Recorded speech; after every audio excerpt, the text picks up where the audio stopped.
My name is Margaret Adele, and welcome to the first indie book review of 2021. That's right, the very first book I read of the new year was an indie review book, because this is just who I am as a person. So today I am reviewing Sweet Nightmares by Chynna Pace. This is a YA fantasy all about a young girl who is sent to live with a grandmother she barely knows after the death of her mother, and discovers that she is the descendant of a long line of nightmare hunters, for lack of a better word.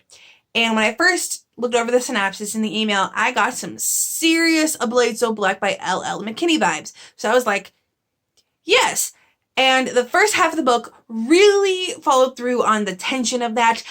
You have Alex and her younger sister Zoe, who have recently lost their mother, but their mother was also very aloof and distant in life, seemed more busy with running her ballet studio than anything else. So it's a very complex grieving system where, their mom still died, but also the relationship with their mom was very rocky, and how does that affect the grieving? And also the little, bits of tension and the questions, those strange things that happen, didn't readily link themselves together in the way a lot of those things do. And so I appreciated that I couldn't nail down exactly what was happening. There was also a lot of emphasis on Polish culture. The main character and her sister are both biracial, and this is a lot of focus on the Polish side of their family, their father's side, and I was very intrigued by that very Polish-specific culture, because I have not read that a lot in a lot of YA fantasies.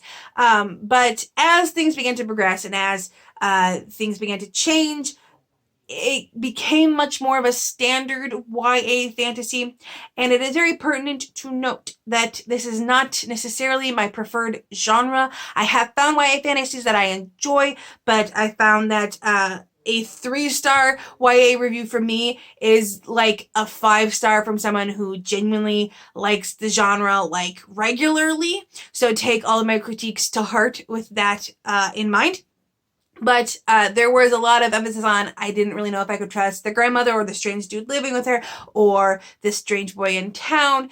And for a while, it was like, I genuinely don't know. Everything's up in the air. And then the reviews start, or the reveals start. Review on the mind. And it begins to become more and more standard as a YA fantasy. And if you like that, mazel tov. I know there's a whole discourse on how the standard tropes aren't dead just because the white protagonists have had years with them, that there should be diverse protagonists in those same tropes. However, the reveals for me got more and more non-reveals. And in some cases, the reveals felt less like revealing previously unknown information and more like retconning a character's thoughts so that their previous actions didn't seem as bad.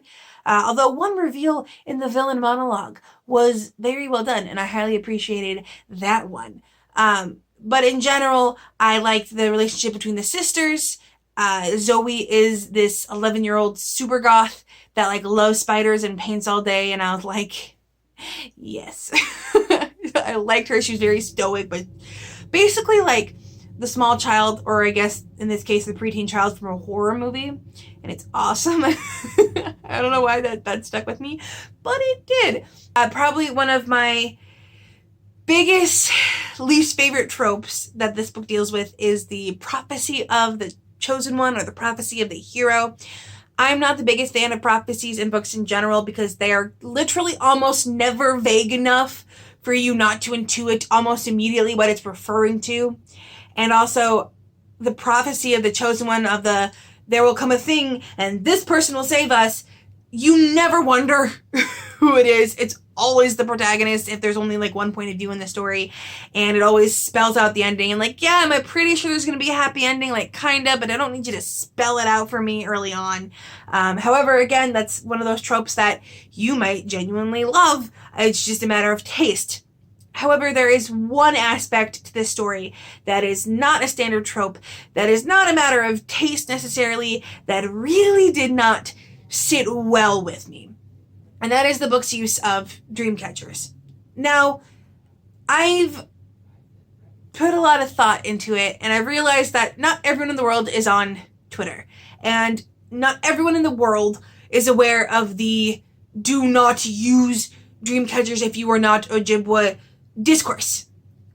So I can almost understand it being used in this kind of book because it is so focused on dreams and nightmares and fighting nightmares, and it makes a certain kind of sense. Also, side note, I am not aware if the author has any Indigenous background. I've looked through the bio and her site. I have not heard anything of an Indigenous background of any kind. Obviously, she is not white. This is Own Voices, but not Indigenous as far as I am aware or that she has made aware. So I could understand to a certain extent a dreamcatcher being used in this. They are great talismans of protection against nightmares. They would be great tools for a people group fighting against nightmares, right? Only problem is, in this book, dreamcatchers are evil and are bad things.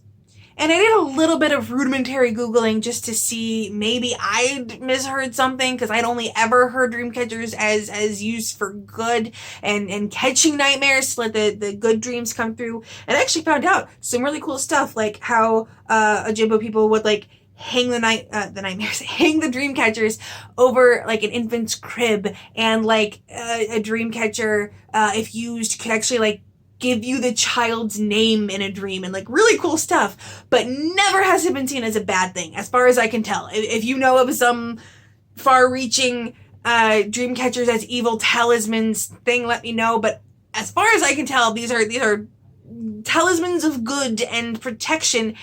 And I can kind of see where the author was going with this idea of switching everything around sleep conventions on their head, because in the story, things that would put a human to sleep keep this race of nightmare fighters awake, and things that would keep a human awake put them to sleep. But this seems like one of those things that you really shouldn't touch unless you have a very large amount of respect and research and sensitivity readers and stuff going into it. And making them these evil things wasn't really necessary all that much. Like, it's mentioned several times how, they're evil and they gotta keep them out of the house, and at one point she's snapped at for even, like, reaching out to touch one in a store. But the actual purpose of the object really only served one, max of two major plot points in the story, so it would have been really easy to switch that out with any other random object. It could be a specific trinket or symbol or whatever to this world, and just have it be that, rather than making it a real life sacred object. And again, I don't think the author meant anything by it. I don't think she was intending on any ill will. It just did not sit well with me that an object that is in real life still seen as sacred and a talisman of protection and good to be made into an evil thing. But beyond that, the ending, well, no, the villain monologue was pretty good. It was definitely villain monologue-y, but like, also sometimes you just want a really good villain monologue, right? You just, yes, please tell me all your dastardly plans and all the tragic backstory that fueled them. I want to know. And also I appreciated that while there is a prophecy of the chosen one, that I don't like it, that it's not just her. Her sister is also involved, although her sister in general wasn't involved a lot in the main crux of the plot, so maybe moving forward, so it will be more involved.